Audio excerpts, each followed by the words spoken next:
भूमिका तो भैया ने बनाई दी है, मैं सीधी रचना पढ़ती हूँ। आदरणीय जय कुमार जल सर की रचना है शिकायत। शिकायत रचना है डॉक्टर जय कुमार जल सर की, मैं इसको पढ़ रही हूँ।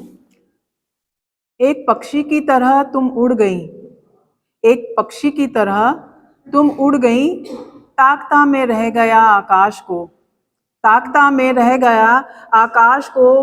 विधाता ने दिया तो जीवन हमें, विधाता ने दिया तो जीवन हमें, पर लगाम हाथ में अपने रखी, पर लगाम हाथ में अपने रखी। कभी करता प्यार देता छूट वह, कभी करता प्यार कभी देता छूट वह, कभी दिखलाता अचानक बेरुखी, कभी दिखलाता अचानक बेरुखी। बुलावा आया, बुलावा आया अचानक छूट कर चल दी, बुलावा आया छूट कर चल दी। दोष क्या दूं स्वयं के भुजपाश को, दोष क्या दूं स्वयं के भुजपाश को। नयन थे मेरे निरंतर देखती तुम थी, नयन थे मेरे निरंतर देखती तुम थी।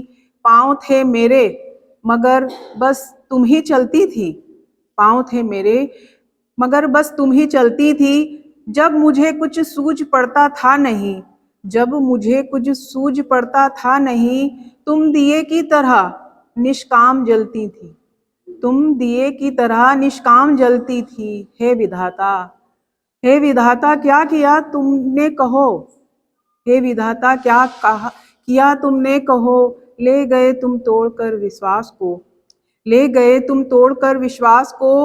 जहां भी तुम हो, जहां भी तुम हो बताओ क्या करूं मैं, जहां भी तुम हो बताओ क्या करूं मैं। भरा दुख का घट इसे कितना भरूं मैं, भरा दुख का घट इसे कितना भरूं मैं। चाहती जो तुम उसे अब भी करूंगा मैं, चाहती जो तुम उसे अब भी करूंगा मैं। ठीक है अब खुद चलूंगा, ठीक है अब खुद चलूंगा, खुद जलूंगा मैं। मानने तुमने नहीं दी हार जीवन में, मानने तुमने नहीं दी हार जीवन में। रखूंगा जीवित इसी अभ्यास को, रखूंगा जीवित इसी अभ्यास को।